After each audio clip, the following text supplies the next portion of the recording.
All right, good morning, everyone. We are coming to you today live from 50 Dudley Street in beautiful Cambridge, Massachusetts. I am Reverend Ed Tansey, and I, along with Rev G. Stewart, are privileged to be the co-founders and spiritual leaders of this wonderful spiritual family called Center for Spiritual Living, Greater Boston. And at this center, we practice and we learn the science of mind philosophy, which is the study of life and the nature of the laws of thought.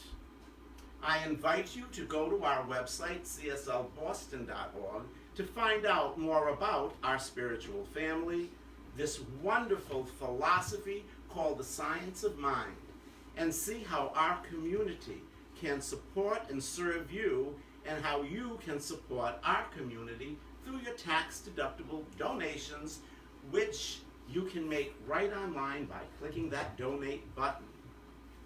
So Rev G, will you do me the honors of the slides when I need them? Thank you. Yes. All right, so are we ready? Ready. We are ready. So the 2018 Center for Spiritual Living theme is 100 Years of Science of Mind.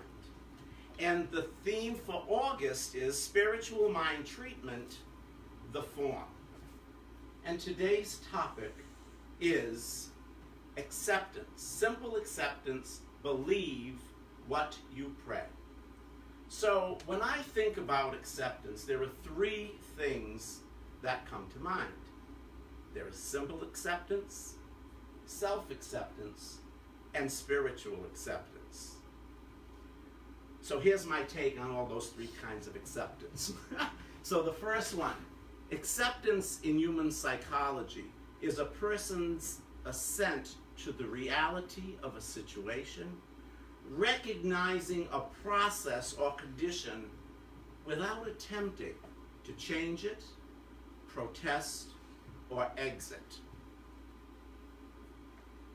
So, John Baker, John Roger, and Paul Kay wrote the following definition on acceptance. It says, acceptance is not approval, consent, permission, authorization, sanction, concurrence, agreement, compliance, sympathy, endorsement, confirmation, support, ratification, assistance, advocating, backing, maintaining, authenticating, reinforcing, cultivating, encouraging, furthering, promoting, aiding, abetting, or even liking what is.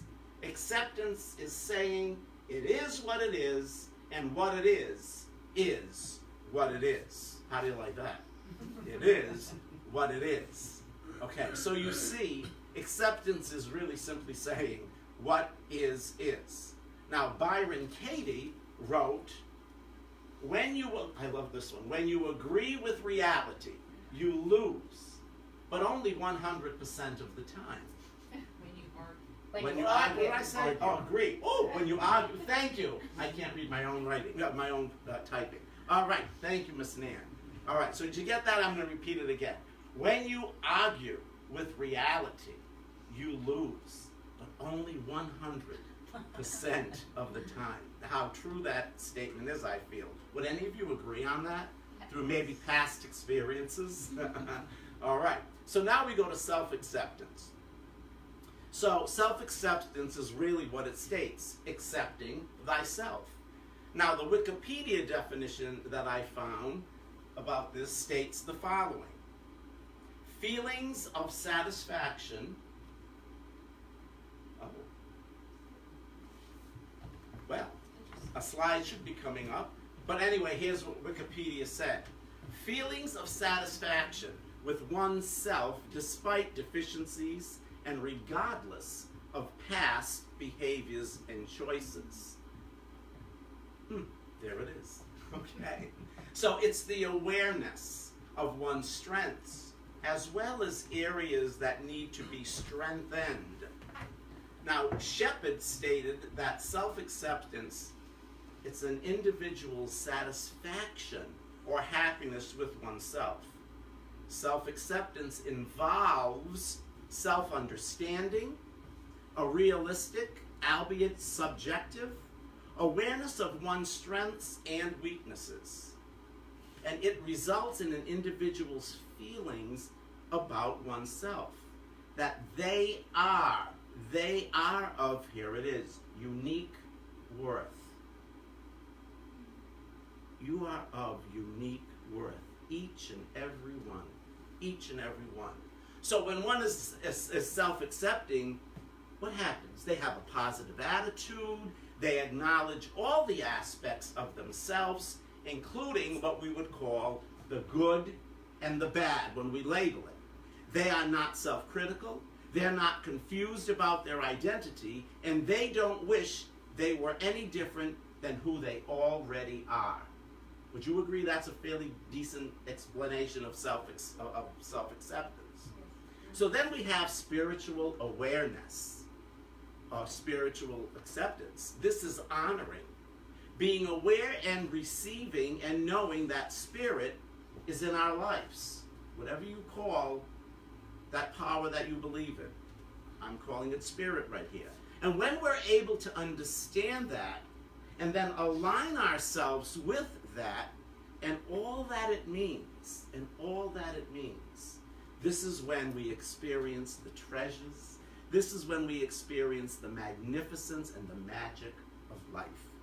When we look at all of that, when we look at all that we believe here as religious scientists, that, here are some of the things we believe, that there is one and only one power, the power of good, that the divine is all that there is, that we are eternal energy, that we are made in its image and likeness, that the law of mind is always working for each one's highest and best good. That's only to mention a few of the things we believe. I can go on and on, but that would be enough at this point.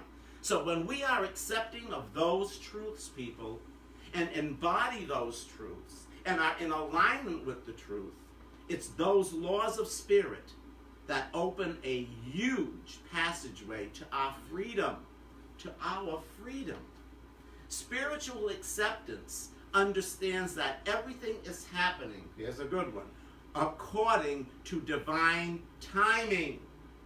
Now, you might not agree with it on some level, but knowing that there is a divine order that is going on, people, even though you can't see it, or even though you might not understand why it's happening, this allows you to let go and let God take over.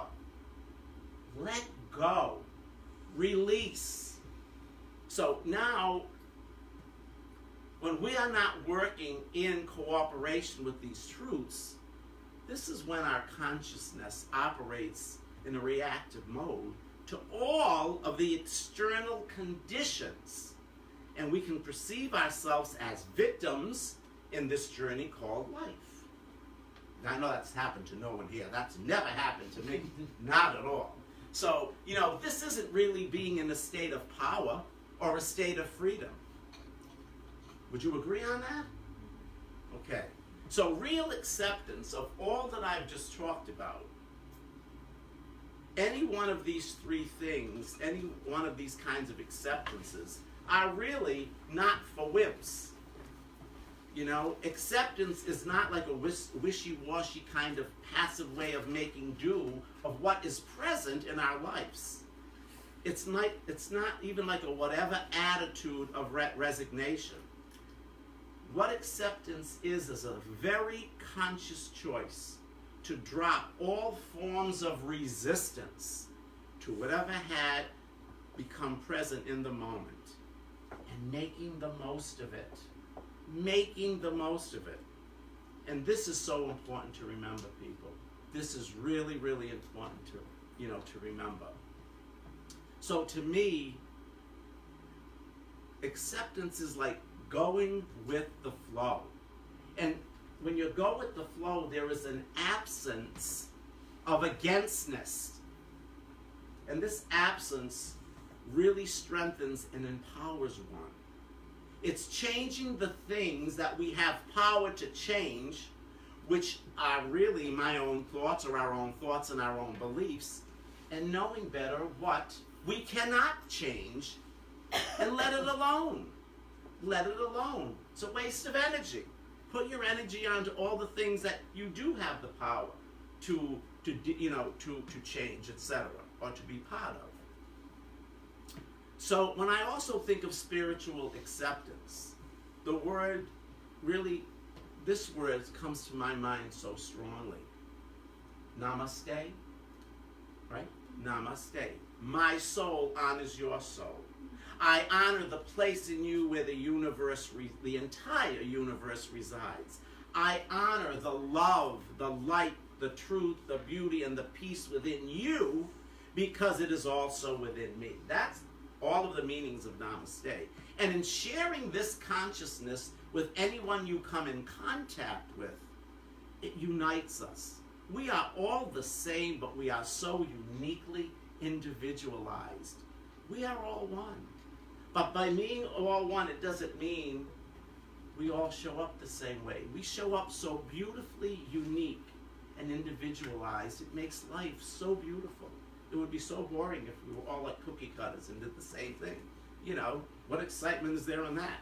So going along for me on my journey, I found the most challenging exception for me was self-acceptance. You know, this is me through my life, you know, especially before SOM. This was so because, you know, I was not in the norm, so to speak. I was not what most of society would consider living in harmony because I was gay. I was outside of the box. And the more and more that I realized my lifestyle, the more and more challenging self-acceptance was for me. It was not a nice place that I was in. You know, I believe, you know, one can really accept themselves more easily when they are going along with the norm of society. But, you know, if one might tend to be a little outside of the box, then that is when the self-acceptance can really be a challenge, as it was for me. You know, and what did this challenge do? It resulted in me blocking my own good, not living in a state of freedom for myself. And here's the thing that really got me too, when I look back. I so limited my potential. I hid my light, for many, many years, downing myself, constricting myself, and hiding the real me. You know, I was experiencing hell right here on earth. I really was. And, you know, once I began to learn, to understand, and practice this amazing philosophy called the science of mind, and understood my worth and worthiness because of who and whose I am, this was the beginning for me to live a life where I was in charge of my destiny, where I lived my life to its full potential, and I was in service, making a difference in the universe. So I feel acceptance for each person in this wonderful universe that we live in means so many different things and brings up a lot of different thoughts, feelings, and emotions. So, is acceptance as easy or as simple as it may be? Not all the time. Not all the time. So, the first part of the topic today is simple acceptance, and the second part is believe what you pray. Believe what you pray. So, I feel that one's life is their prayer. Eric Hansen sings a song entitled, have any of you heard this? Our thoughts are our prayers. Okay. Here are some of the lyrics that I found I really liked of the song. So, OTRP, our thoughts are prayers, and we are always praying. Our thoughts are our prayers. Listen to what you're saying.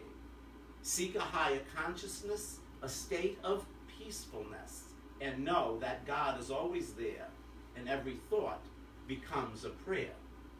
And the second part is, our thoughts are prayers, the tools that we create with. Our thoughts are prayers that spirit resonates with. Seek a higher consciousness, a state of mindfulness, and know that God is always there. And every thought becomes a prayer. Now, what I would like you to do at this point is to close your eyes, please. If you feel comfortable, just close your eyes.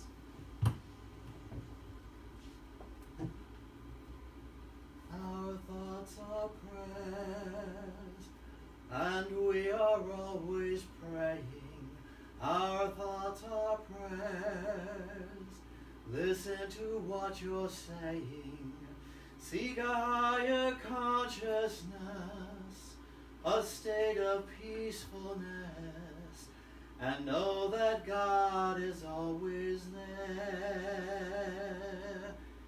And every thought becomes a prayer. Our thoughts are prayers, the tools that we create with. Our thoughts are prayers that spirit resonates with. Seek a higher consciousness, a state of mindfulness, and know that God is always there. And every thought becomes a prayer. So gently open your eyes. And thank you for doing that, Rev G. Our thoughts are our prayers. So I'd like to end my talk with this Ernest Holmes quote that comes from The Science of Mind on page 309. And it says, I'm reading today.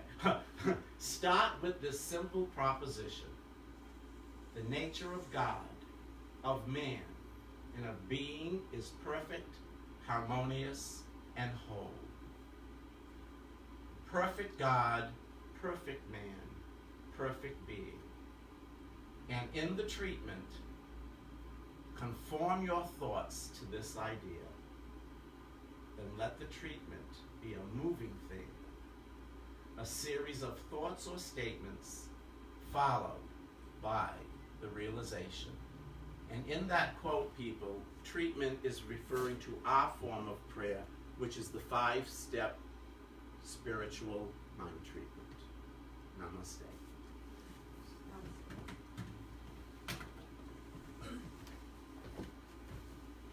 Thank you, Rebbe. That was really wonderful. And a great way to get us back in line. Right? Isn't that what we're here for, is to get ourselves back in line? Yeah, that's really what it's about. So, and he gave some wonderful clarity to this idea of simple acceptance. He gave us some different options and opportunities. So, what I'd like to discuss today is I would like to discuss, number one, building your consciousness to reach simple acceptance. Anybody want to do that? Yeah, we all want to get there, right? And then using or finding a simple practice to get to the place of simple acceptance of the truth. Because that sometimes is the tough part, right? We can do our treatment, we think we're there, and then what happens, our mind goes back. The monkey mind takes us back somewhere else where we don't want to go. So, and the last thing I want to talk about is getting the intellect out of the way so that the spirit can manifest our dreams and desires. Anybody want to do that?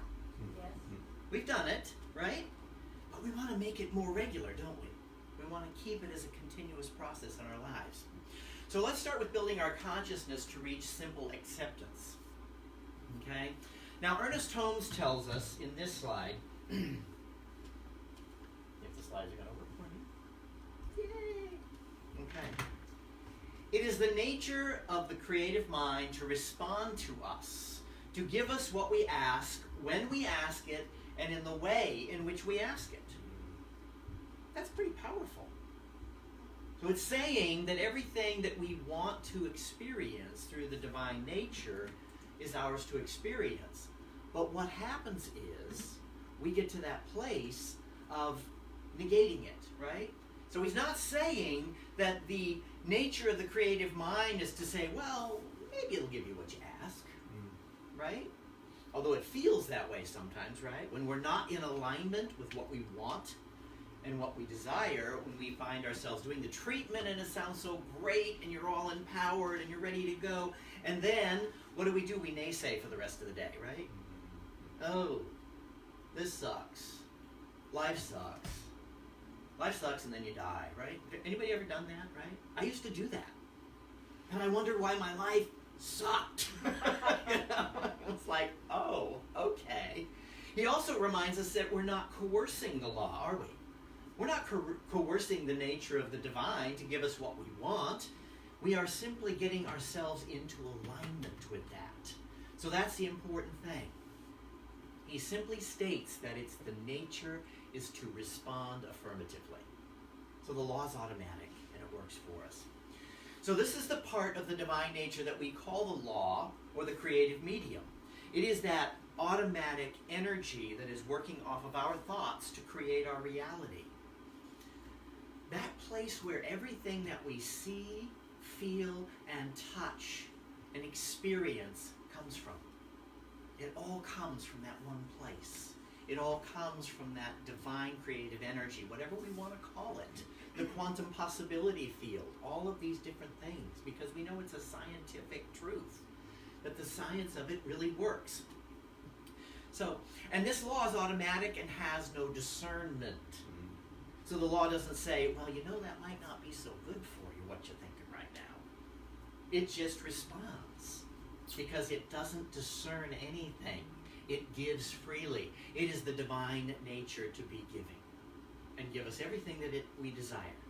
Sometimes what we desire is not the best thing in the world for us. Anybody ever been there? Yeah, we've all done that, right? We've all been in that place.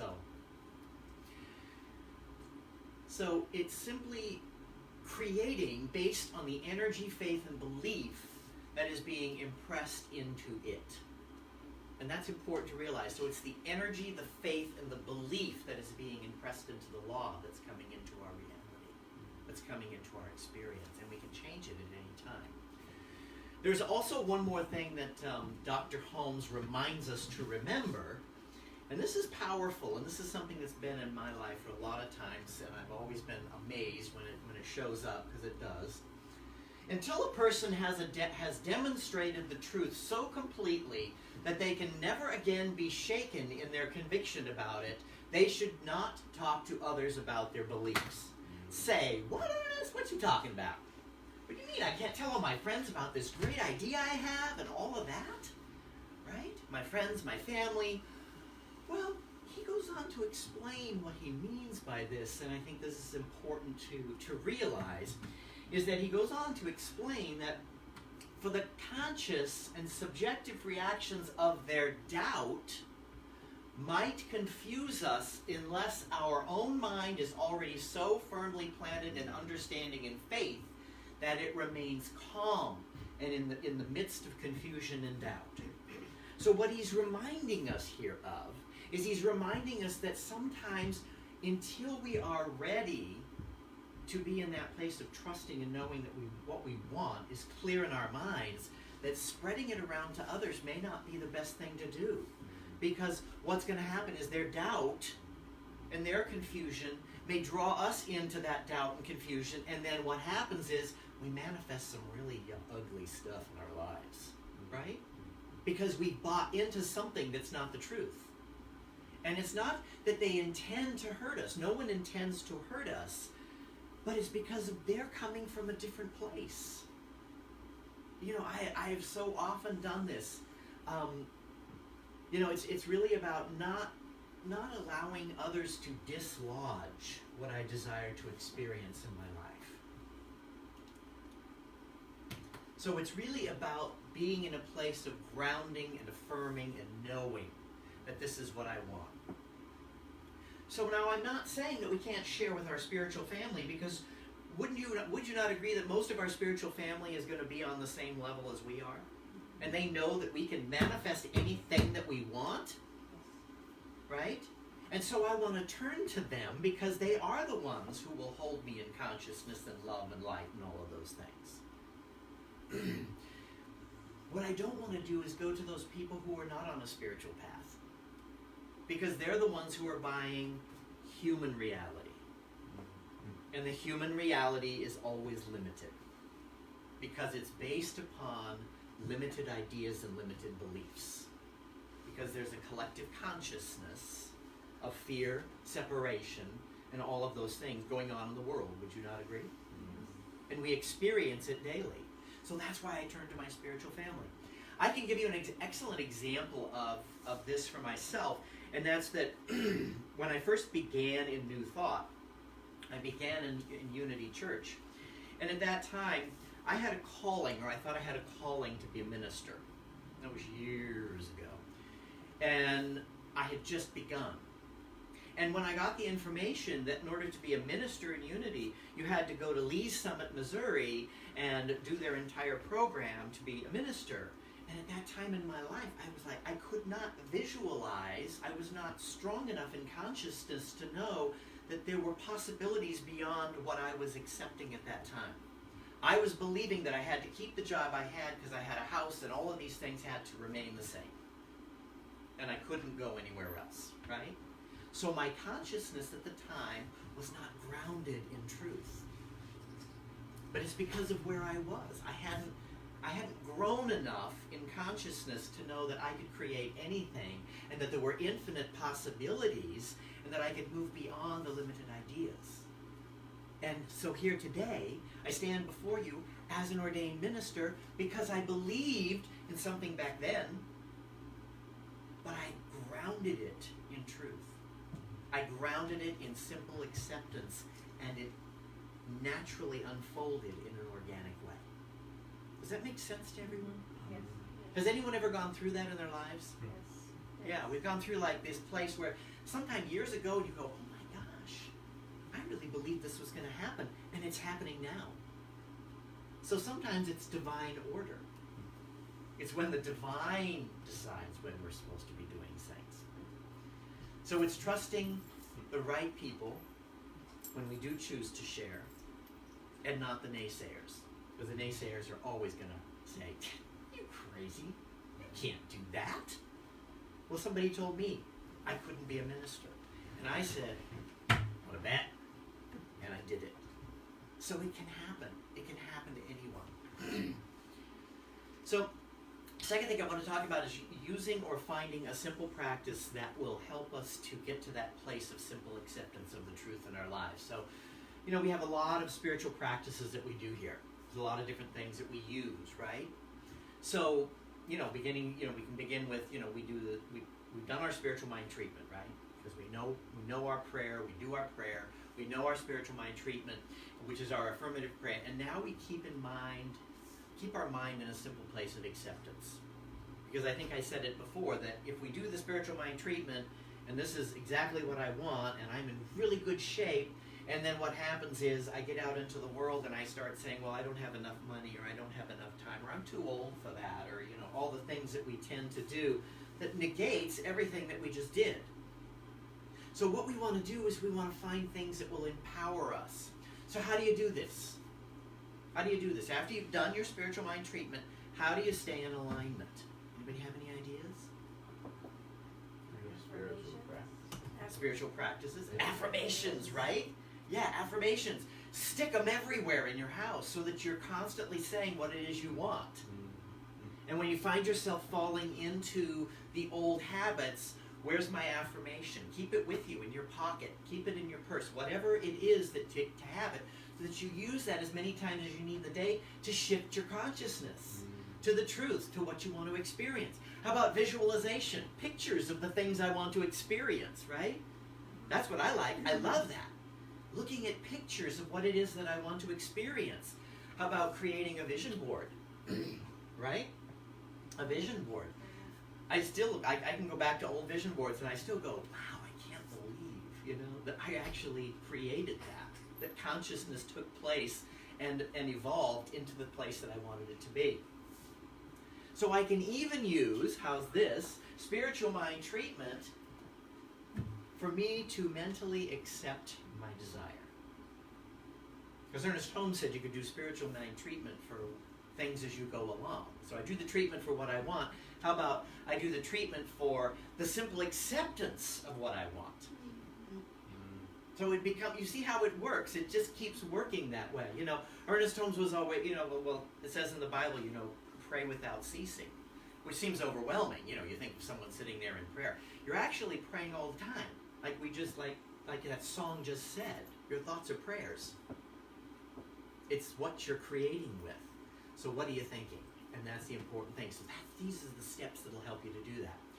So I can speak with my spiritual family that they will know the truth with me. Does anybody have any possible ideas, like, about other ways that we might get ourselves in that place or keep ourselves in that place? Yes. Mental equivalent. Using Mental the five equivalent. senses to be in a place Yes. and actually feel it, taste it, hear it. Yeah, yeah. Or if I want to experience a new car in my life, I can go out and test drive it, get the smell of the car, get the feel of the car. So it's building a mental equivalence. So see, there's all kinds of things we can do to empower us in what it is we want to experience.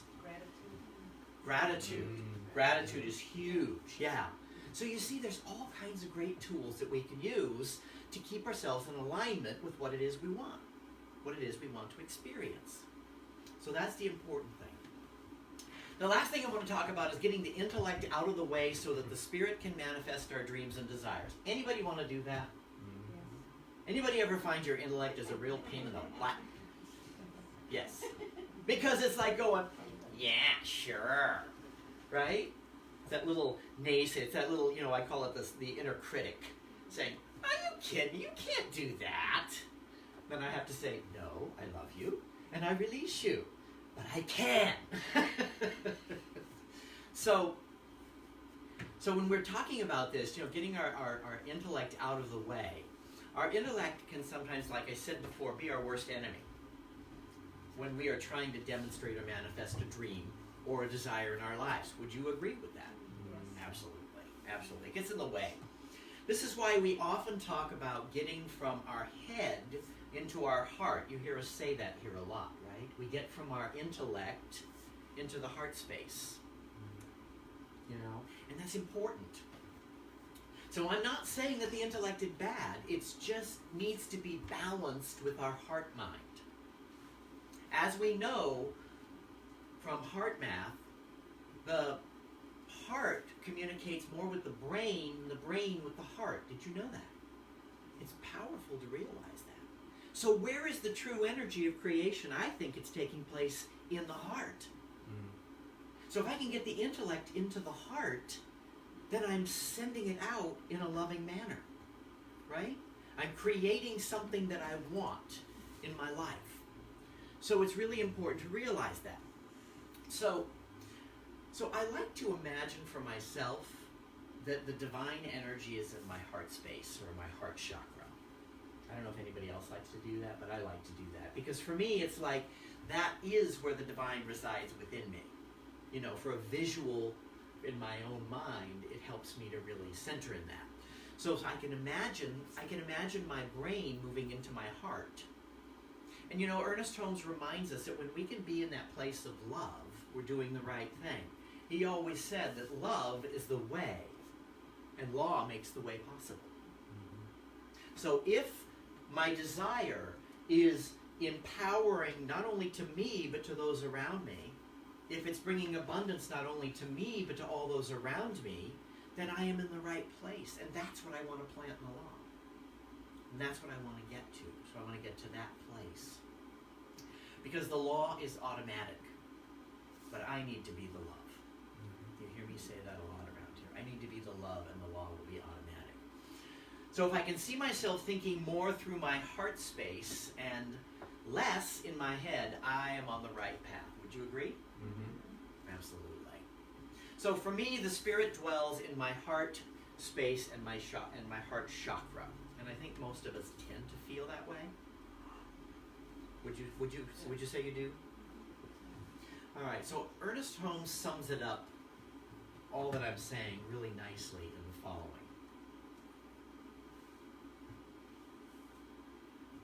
Remember, the intellect argues, but the spirit knows. The intellect examines, the spirit has no opinion. That's powerful to realize. Spirit doesn't have any opinion about what it is we're creating in our life. It's the intellect that gets in the way. So if we can get the head into the heart, we can create what we want to see in our life. Would you agree? Mm-hmm. Absolutely. So if we follow these steps, the ones that I just outlined, which was build your consciousness to reach a simple acceptance, right? Find and use the simple practice that helps you get there. And then the last thing is to get the intellect out of the way and remain in spirit or the heart space. Would you agree? So, we can then build our consciousness of the unlimited dreams and desires that we want to experience in our life. So I would ask you, will you join me today in being in this place of creating a world that works for everyone and for all of creation? Yes. Yes. Yes. Yes. Namaste.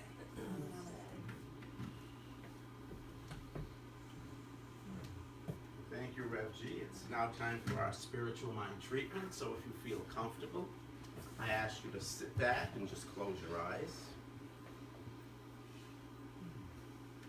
Take some just gentle breaths, breathing into your heart space. And as you breathe into that wonderful, safe, nurturing, loving space, I state the purpose of this treatment this morning. That each one realizes their oneness with the divine, and that their thoughts are prayers. So coming from this purpose, I know, I believe that there is one power that is in, through, and as everything seen and unseen. The nature of this vibration, of this power, is all love, is peace, harmony, compassion, joy, humor, abundance, and prosperity. This is the nature of the divine. And being that it is in, through, and as everything in every form, I am one with this power. I am one with this wonderful vibration. I am made in its image and likeness. I am a unique representation of it. And as that is my truth, that is the truth of each and every wonderful individual in this sanctuary this morning, each and every person viewing this service today, and everyone throughout the universe. All are one with the one, inseparable from this power, one with each other. And it is this oneness that builds a foundation of love and unity and inclusivity. And I now speak the word right now, right here. I call this forward now. As each one realizes who and whose each one is, realizes that each thought is a prayer, that in the journey of everyone, the magnificence and grandeur and bliss and joy is experienced by all people at all times. And as I see people walking this world, walking this journey, seeing the smiles and the confidence and the love that each one expels to the other because of coming from love. It brings a smile to my face as I see people loving each other, supporting each other, honoring each other, and respecting each other. I see it, and I am so grateful, so grateful for all of this truth.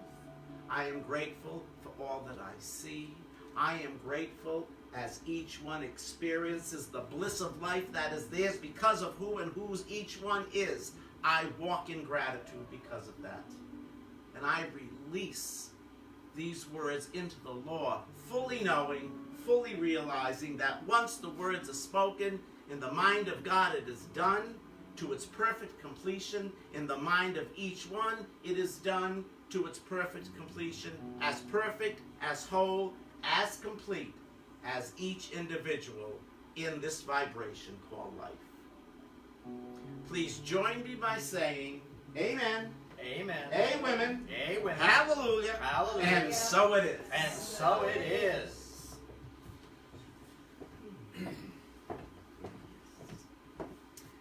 So let's join together in our affirmation.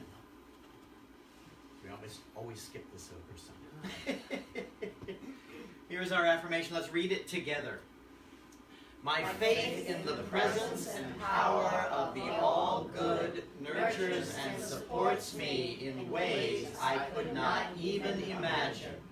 I accept this all-knowing and all-powerful presence right here where I am now. Want to do that again? My faith in the presence and power of the all-good nurtures and supports me in the ways I could not even imagine. I accept this all-knowing and all-powerful presence right where I am now. And that comes to us from Reverend Robert Collins, who was a minister at large in the Central Contra Costa County of California. So, somewhere in Central California, somewhere. Awesome. So now that you shut the thing, I'll open this. Oh, yeah.